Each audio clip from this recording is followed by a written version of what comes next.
One of the things that I love about being a Methodist is that we can hold different beliefs and opinions and thoughts all at the same time. They don't have to necessarily be logically held together. They can feel like they shouldn't belong together, but we can hold them in tension with one another, even when others might think, and we often might think ourselves, that you can't do that. Then you're supposed to be able to hold those things together. We do it anyway, and that's okay. We call this grace. This is one part of grace that we can experience. Grace that recognizes that we're going to be inconsistent, that we aren't always going to be logical, and that sometimes we're going to believe things or we're going to know things that we have no clue about why. And that's okay, because we have that grace. Grace says it's okay that you don't have to have it all worked out, and you can live in that place of tension. It's a natural part of the human condition, that we hold contrary beliefs and ideas together. It's a natural part of who we are. It's like, y'all up around here, we're familiar with this. It's like being a Chiefs fan and knowing that Denver is not the absolute worst football team in the NFL. It's okay to believe that, mostly because we all know what the absolute worst team in the NFL is, right? Anyone? There we go. Like I knew someone was going to get it because that's the way that works. But that's a natural part of who we are, is that we hold things that are inconsistent like that don't seem to go together. More controversially, though, we have other things, more important things, that we hold in this same kind of tension, that we hold together. I've got a few examples of these things, and these are things that I've been told inside of the last 2 years. I don't even need all 24 months for this, of these things that we often, I've heard folks hold in tension, trying to figure out, or just they hold there. One example is being both pro-life and pro-death penalty. There's some fun ones in this list, like being both very healthy and love eating donuts. Believing government is broken and that government also works. I know some folks are thinking there's an oxymoron in there, but it happens. Believing in traditional marriage, but also being accepting of gay people. Another one of these fun ones, being both a Star Wars fan and a Star Trek fan. Don't tell anyone online I said that, the nerds will come after me on Facebook. There's a camera right now, and we're streaming this. I'm already in trouble. They're going to come after me for saying that. Inside of the church, we hold as a part of our faith, we hold some very important things in this tension. One of those being, we say, Jesus is both fully human and fully divine. That is a tension that will never go away, because we will hold on to that until eternity. Other parts of our faith, they would say believing in creation and evolution. Or another fun one, being both Methodist and not liking casseroles. I'm not sure how that happens, but someone told me that one time, and I'm like, I'm not sure how you're Methodist. That's the seventh point under the offerings: prayers, presents, gifts, service, witness, and casseroles. That's where that goes. Last one, though, this is one maybe we're most familiar with, that we see the most today. Well, maybe we don't see this, but this is a belief that folks hold, that knowing that both Republicans and Democrats can both be good people. And you all know how hard that one is, right? Because you've got Republicans that will say there's no good Democrats. You've got Democrats that will say there's no good Republicans.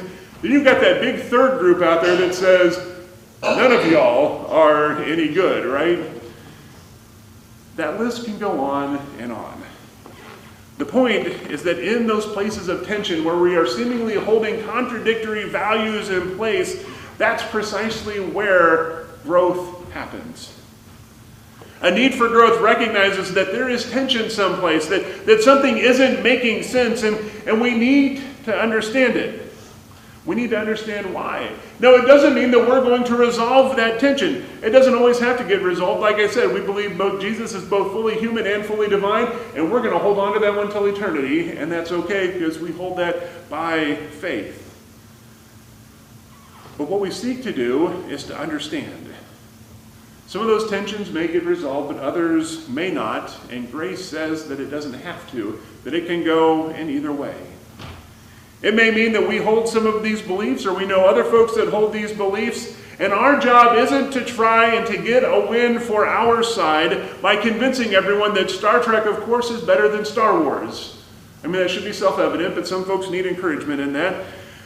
That's the narrative that we're given in the world today, though. That we're presented with these really big, complicated issues, and we're told you've got to choose this side or you've got to choose that side. And we know that's not how the world works.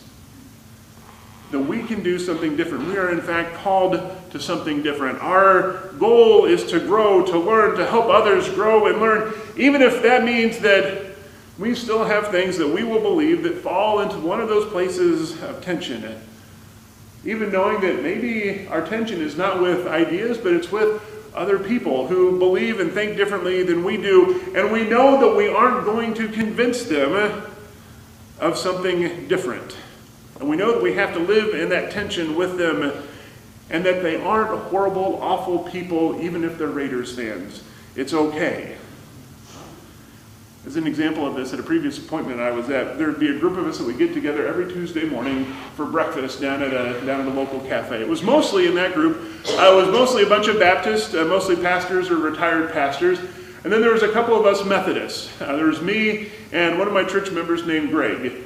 Greg would do a lot of pulpit supply. He did a lot of preaching. To this day, Greg has probably still done more funerals than I have. He was one of those guys that you could find him out all over the place. And you can imagine you get that many folks, that many preachers together in one place over coffee and biscuits and gravy. You can imagine how the conversations went, right?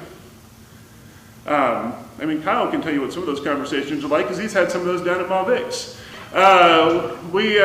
We would sit down there and we'd get into some great conversations. And Greg and I loved to debate each other. And we knew that we weren't always going to convince the other one of our point. In fact, I think I can count on one hand and not need all my fingers the number of times we convinced the other one of the point that we were making. But that was okay. That was because that was part of the conversation. We were growing. We were okay living in that tension, knowing that that wasn't going to be a thing. I could still be his pastor. He could still be my church member and my friend. Now, you can imagine that this would confuse the Baptists a lot. They didn't quite know what to do with us. We'd sit down there sometimes, and he and I would start going, and their eyes would get really big, wondering what we were doing. That's not knocking the Baptists, but it's saying that as Methodists, whether we realize it or not, baked into who we are is that we are generally more comfortable with that tension, even more so than we often realize.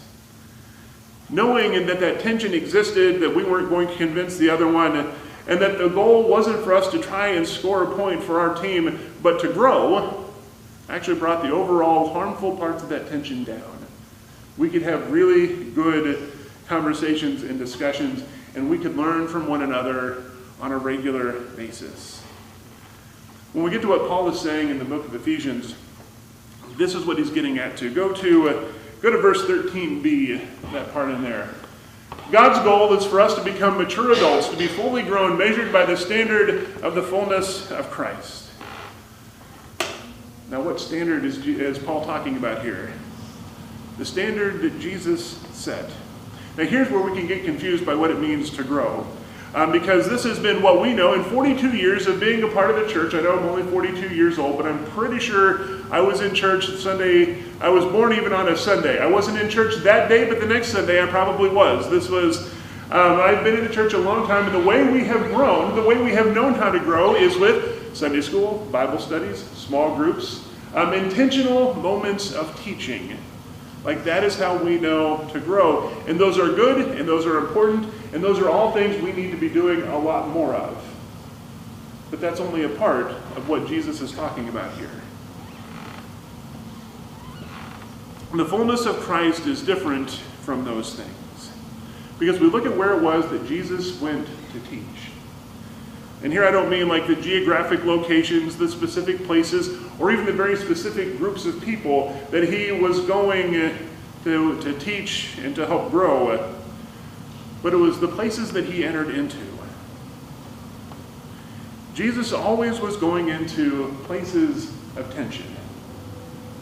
Look at where he spent most of his time with the Pharisees. We often think about the big stories of the Pharisees where there's this big confrontation happening.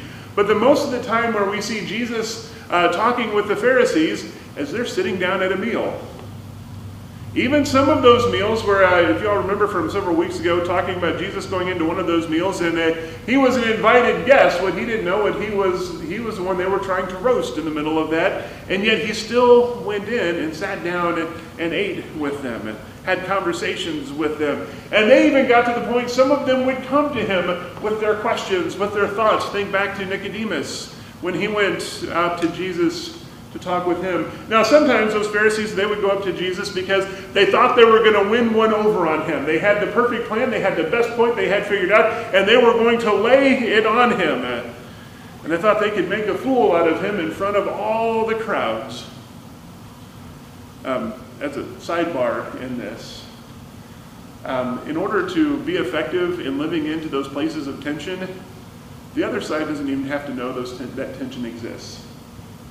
Even if we're the only ones that go into that conversation knowing that that is a thing, as a part of that, knowing that this is a place of tension, and we say we aren't going to try and win one over, but we're going to try and grow in the process of this, that can still have an incredible impact. Because that's exactly what Jesus did. He wasn't trying to win one over on the Pharisees. Even when they were coming after him and thought that they were going to discredit him in huge ways, he would just calmly sit there and respond to their questions and to help them grow whether they knew it or not. Jesus was teaching in the tense places, and it meant that he could take his time. He didn't have to focus on the urgency of the moment that the Pharisees were trying to build up, and he didn't have to come up with the one best argument to win them all, and that gave him actually more power in the moment. The point, though, is he was there in the tense places. The same is true when he would go to the crowds. It wasn't that Jesus was in a tense place with the crowds, but he recognized the tension in their lives. Sometimes it was folks that were in tense places with other people in the crowds, but a lot of times they were in a tense place because of the cultural and societal norms and religious norms of their time, and that was a tense place for them to be in, and Jesus stepped into the middle of that to teach. He taught them so that they could grow, knowing that they were probably going to be in that place of tension for a long time to come still, but he could help them to understand. He may not have been changing their immediate circumstances, but in his teachings, he was showing them something different. And they were growing. And as he taught, they were becoming the mature adults that they needed to be. And in time, we would see those very same people transform the world. So what then is our goal? Our goal is this. It's to grow, to be fully grown for God. And that means living in the tense places, living in the midst of conflicting ideas and beliefs, whether they're ours or whether they're someone else's, and then growing through them. And knowing that we may never give up on those tense places. We may be in them for the long haul, and that's okay. Because grace says you don't have to fix it all now.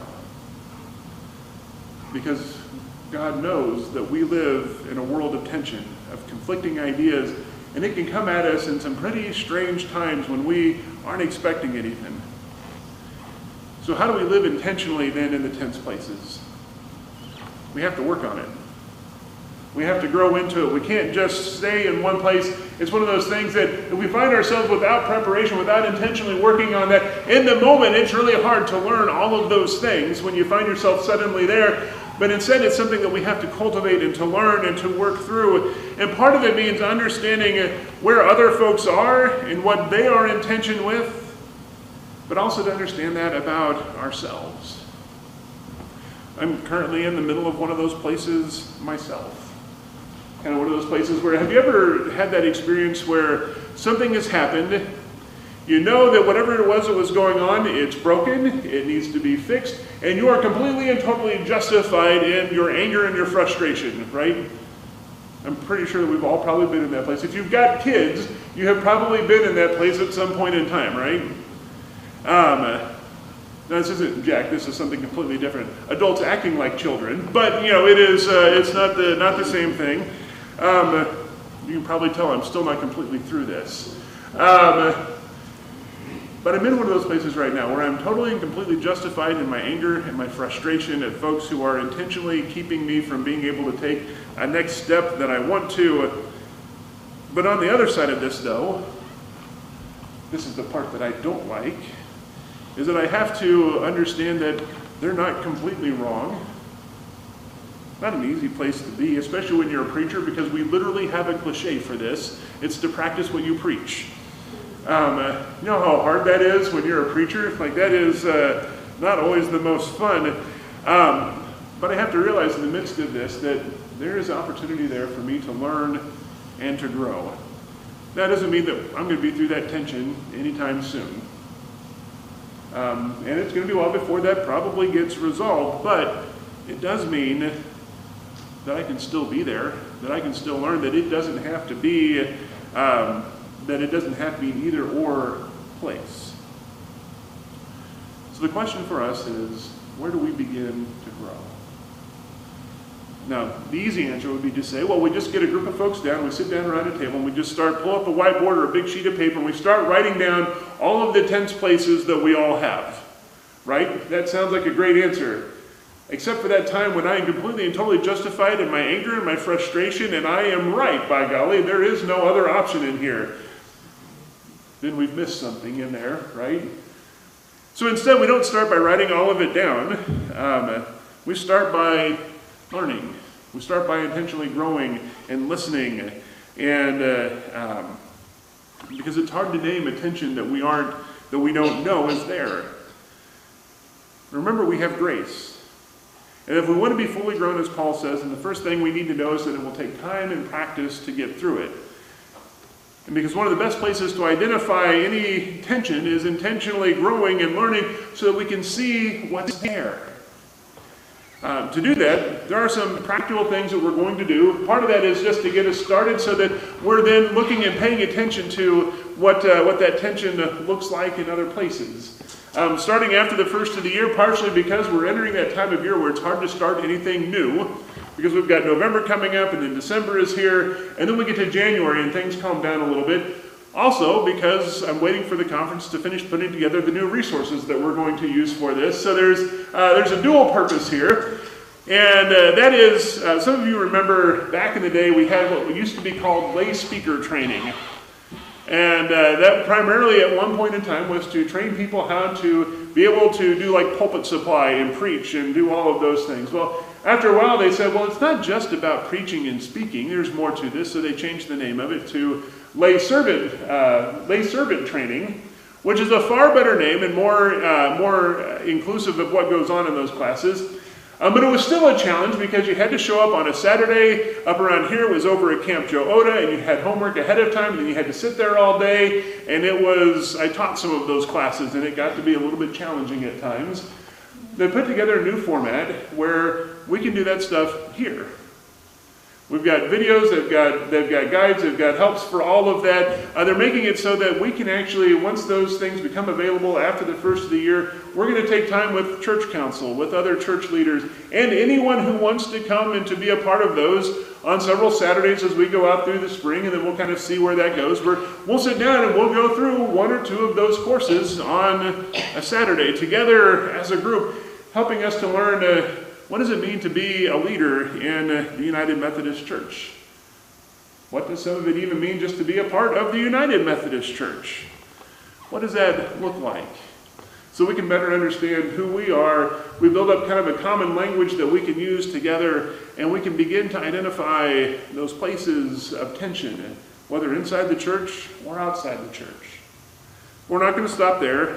During Lent this year, which will start the last Sunday of February, we're going to do, in my head I'm thinking of it as adult confirmation.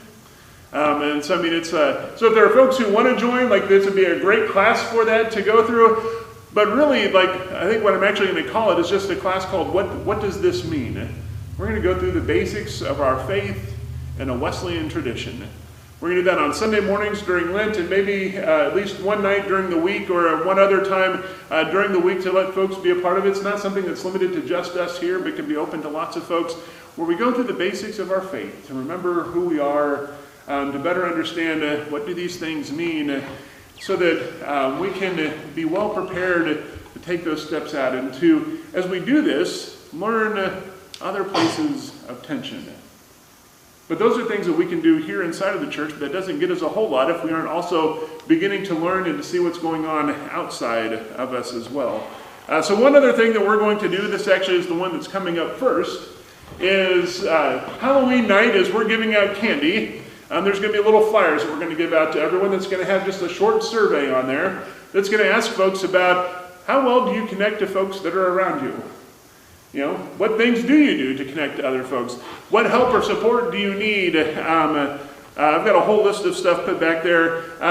Just kind of some basic questions that will help us to better understand the folks that are around us. And as encouragement for folks to fill out this survey, because you all know that folks are good at filling out surveys. Back when I was working on my MPA, we'd have our research methods class, and we talked about doing survey research, and they said, yeah, if you got like a 10 or 15% return on the surveys you sent out, that was pretty good. We need a little bit better than that, so we'll put folks in for a drawing for a couple of gift cards, probably to Los Chimas or someplace around here, as encouragement or incentive to do this, but to help us learn about the folks that are around us. And then we can begin to ask those questions. Well, what can we do as we begin to have conversations and prayer about what God is calling us to do more explicitly here in our community? This will give us help in understanding where are those places of tension where folks want to grow or unsure of what's going on or just need some help and some support. Tension isn't bad. It's only bad when it goes unrecognized. The work of the Holy Spirit through grace is to help us realize that we aren't going to fix all of those things, and that isn't the point.